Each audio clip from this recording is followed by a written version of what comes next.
Good afternoon, everyone. My name is Manan, and I am director of Ambetronics Engineers Pvt Ltd, Mumbai.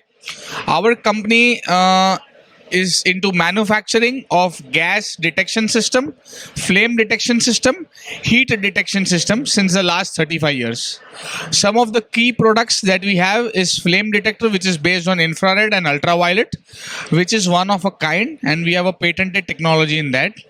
We are the leader and the largest and the biggest manufacturer of India. Coming to Dahej, this is the second time that we have come. Last year also we had participated with a small stall.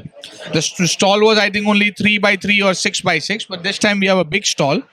Considering the support that was given by the organizers, the management they have done, and the support in terms of everything they have throughout, and the response that we see, the efforts they put in, that helps us to have a long-lasting relationship with the entire organizer team, and this will help us to grow their business and our business as well.